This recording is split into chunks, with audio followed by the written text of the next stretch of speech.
नमस्कार साथियों, the nursing academy YouTube channel पर मैं आप सभी का स्वागत करता हूं।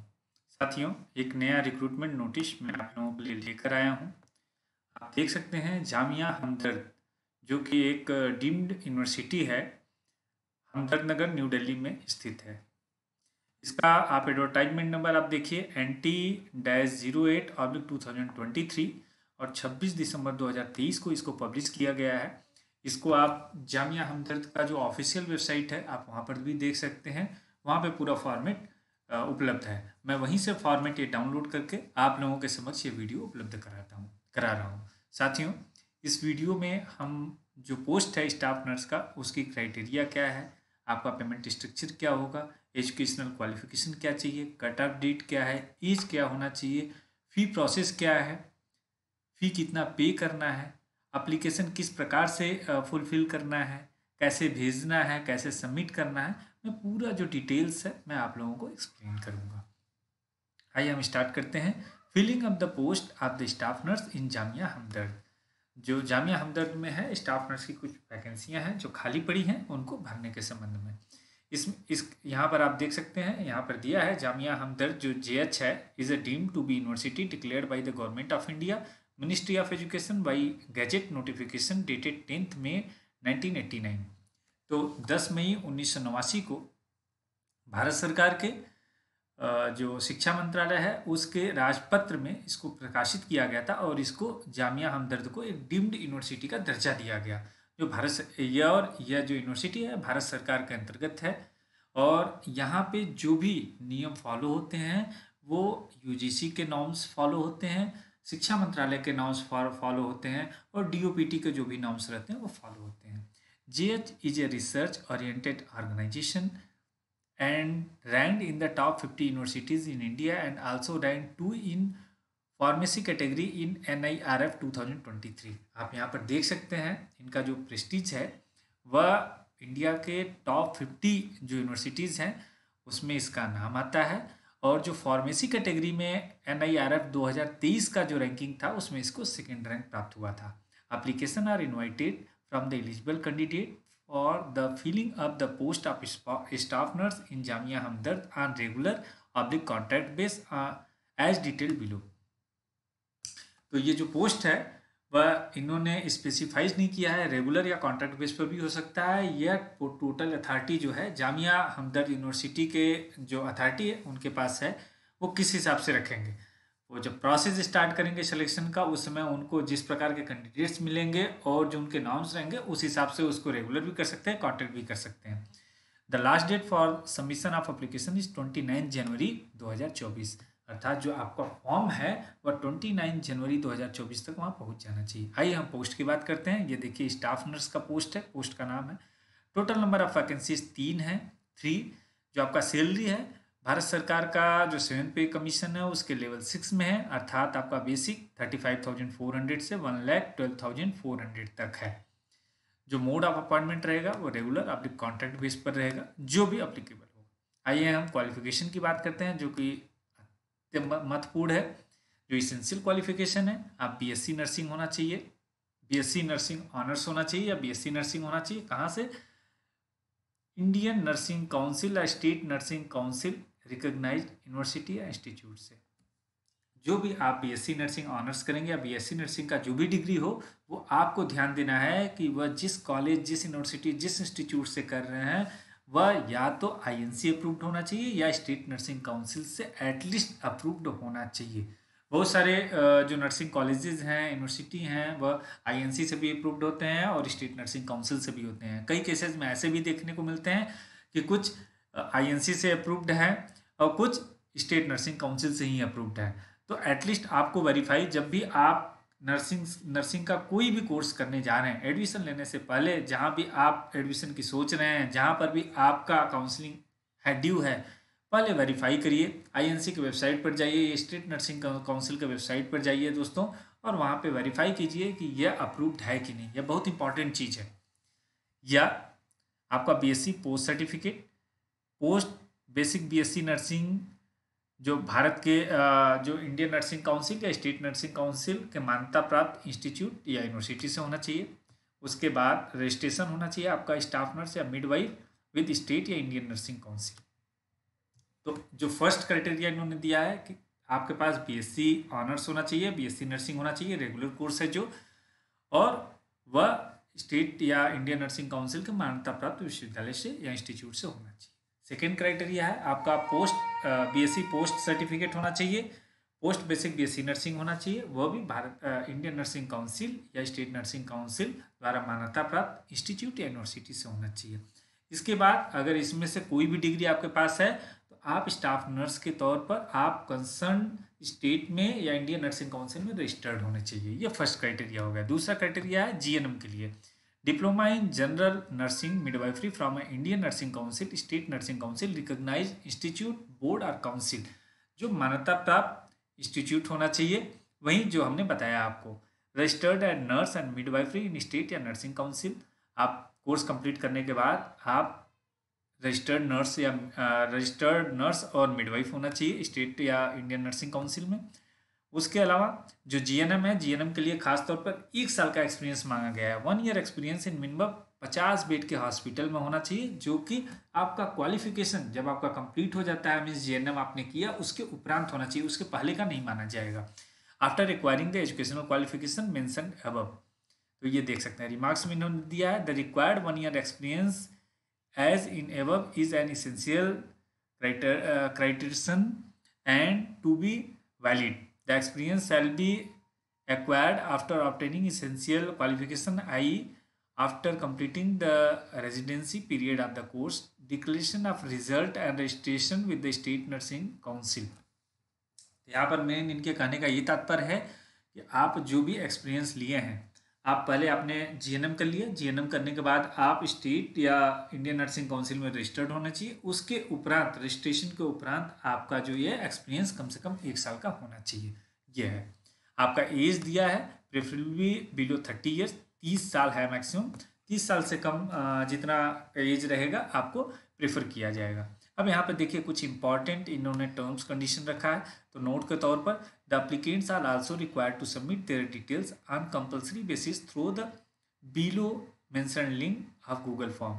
यह जो है ऑनलाइन माध्यम से नहीं है साथियों, यह गूगल फॉर्म का लिंक दिया हुआ है। इस गूगल फॉर्म को आप क्लिक करेंगे तो 4 पेज का है टोटल। ये जो नोटिफिकेशन है 2 पेज का नोटिफिकेशन है, 2 पेज का आपका फॉर्म है।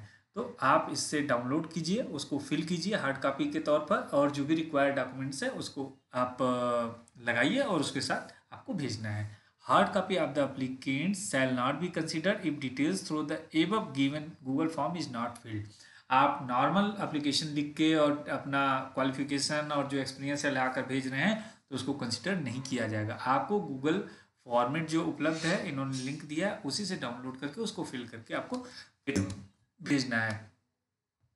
यहाँ पे कुछ और है, the minimum qualification pay and other benefits shall be as per UGC specially bodies Jamia Hamdard norms. जो आपका पे और बेनिफिट्स रहेगा वही गवर्नमेंट का जो नॉर्म्स है उसके हिसाब से रहेगा। Mere fulfilment of minimum qualification and experience shall not entitle continue to be solicited for interview.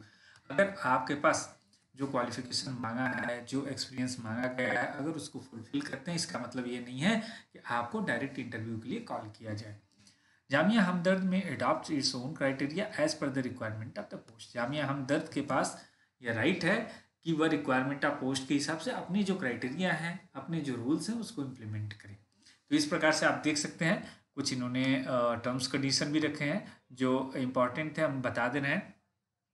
Main important है, the applications for the post में reach to the office of the assistant registrar establishment section Jamia Hamdard, Hamdard Nagar, new Delhi 110062 on or before 29 January 2024 through speed post, registered post courier by hand, superscribing on the top of the envelope the post code post applied for and with the subject advertisement number and date। तो आपको 29 January 2024 के पहले speed post, registered post, courier या by hand आपको वहाँ पर भेज देना है। और भेजते समय ध्यान रखना है कि जिस लिफाफे में, जिस इन्वेलप में आप अपने फॉर्म को भेज रहे हैं, उस लिफाफे के टॉप पर आप name of the post code लिखेंगे, पोस्ट अप्लाइड जिसके लिए लिखेंगे विद सब्जेक्ट, और एडवर्टीजमेंट नंबर और डेट उसमें डालेंगे। ये इंपॉर्टेंट चीज़ है। आइए एप्लीकेशन फ़ी की बात करें तो 500 रुपीज़ है, आपको एप्लीकेशन फ़ी पे करना है। Application fee should be submitted through the below mention online payment link. ये पेमेंट लिंक है, बारकोड भी है, इसके माध्यम से आपको पेमेंट करना है। After online payment applicants are also required to include the print out of the online fee payment receipt and also mention online payment reference UTR number and date in the application form in point number 11। तो जब आप payment कर देंगे, payment का receipt आता है, payment के receipt को आपको प्रिंट करना है। प्रिंट करने के बाद इस फॉर्म के साथ सबमिट करना है। और जब फॉर्म भरेंगे तो पॉइंट नंबर 11 में UTR नंबर या पेमेंट रेफरेंस नंबर का डिटेल्स पूछा गया है, उसका डेट पूछा गया, उसमें भी आपको मेंशन करना है। आप यहाँ पर देख सकते हैं, ये दिया है। देखिए, applicants received after the last date will not be consider and no correspondence in this regard will be entertained. आप लास्ट डेट के बाद अगर आपका एप्लीकेशन फॉर्म रिसीव नहीं होता है और उसके बाद रिसीव होता है, उसको मीन्स लास्ट डेट तक नहीं रिसीव होता, उसके बाद रिसीव की अगर वहाँ पहुँचता है तो उसको एंटरटेन नहीं किया जाएगा। Candidates are advise to visit the website of Jamia Hamdard on regular basis. यह वेबसाइट का लिंक दिया है, आप उसको फॉर्म भरने के बाद आप हमेशा उसको ओपन करके देखते रहिए, जो भी अपडेट्स रहेगा आप यहाँ पर पा सकते हैं। ये मेन इनका नोटिफिकेशन था जो मैंने आपको एक्सप्लेन कर दिया। आप आइए देखिए, जो फॉर्म है, जो गूगल फॉर्म है वो ये है। आपको यहाँ पर एक फ़ोटो रिसेंट जो लास्ट 6 मंथ का उसको पेस्ट करना है। Application form for non academic positions, advertisement number and date आपको वहाँ पर हमने स्टार्टिंग में ही बताया वो डालना है। Post applied for staff nurse रहेगा। Online payment reference UTR number आपको यहाँ पर डालना है। कॉपी भी इंक्लूड करना है, आपका नाम लिखना है, जेंडर लिखना है, फादर्स या हस्बैंड नेम लिखना है जो भी एप्लीकेबल हो, डेट ऑफ बर्थ आपको डालना है, आपका मैरिटल स्टेटस देना है, मैरिड अनमैरिड जो भी है टिक करना है, वेदर यू बिलोंग टू, किस कैटेगरी से आप बिलोंग करते हैं, नेशनलिटी आप इंडियन है तो इंडियन लिख देना है, परमानेंट एड्रेस आपको डालना है, mailing address means correspondence address, work phone या रेजिडेंस फ़ोन, ईमेल ID, ये डिटेल्स आपको देना है। इसके बाद आपका सीरियल नंबर 13 में आपका educational professional qualification in chronological order from secondary school onwards, means SSC के बाद आपने जो भी रहा है सिस्टम वाइज आपको लिखना है। स्टार्टिंग से आपको 10th का हो गया, उसके बाद यहाँ पर देखिए डिग्री, सब्जेक्ट, स्पेशलाइजेशन, डिवीजन और equivalent, percentage of marks, year, university, institution name. यहाँ पर आपको एक एक करके आपका 10th हो गया, 12th हो गया, जो भी है आपको यहाँ पर करना है। Please attach attested copies of certificate, ध्यान देना है जो भी डिग्री आप लगा रहे हैं उसका जो कॉपी है उसको अटेस्ट करना है, अटेस्ट करके उसको साथ में सपोर्टिंग डॉक्यूमेंट्स के रूप में भेजना है। आइए इसका सेकंड पेज हम देखते हैं। यहाँ पर आपका आ गया employment record in chronological order starting from the present job. जो अगर जिसके पास भी एक्सपीरियंस है, सपोज 2-3 यूनिवर्सिटी, 2-3 इंस्टीट्यूट, 2-3 ऑर्गेनाइजेशन का है, तो करंट में जो है उसको पहले रखना है, उसके पहले का जो रहेगा उसके पहले का मतलब उस ऑर्डर में आपको यहाँ पर रखना है। Name and address of the employer, जो एम्प्लॉयर जहाँ पर आप जॉब कर रहे हैं उसका नेम और उसका address, designation of the post held, जिस पद पर आप वहाँ पर कार्यरत हैं उसका नाम, कब से कब तक रहे हैं, फॉर्म 2, नेचर ऑफ ड्यूटीज़, किस किस प्रकार के आपने ड्यूटी किया, स्केल ऑफ पे, आपको वेतन का स्केल जो है वो देना है। Please attach extra seat if required, please attach attested copies of certificate. तो अगर ज़रूरत पड़े तो आप एक्स्ट्रा सीट अटैच करके यहाँ पर और डाल सकते हैं। आसान, मुझे नहीं लगता कि इतना किसी के पास होगा। और जो भी आप यहाँ पर मेंशन कर रहे हैं उसके सर्टिफिकेट्स आपको प्रोड्यूस करने हैं, attested copy. Indicate the time required to join selected, आप ये दिखाइए कि आप ज्वाइन कितने दिन में कर लेंगे। जनरली 30 दिन का समय दिया जाता है, तो आप एक स्टैंडर्ड फॉर्मेट ऑफ 30 डेज यहाँ पर डाल सकते हैं।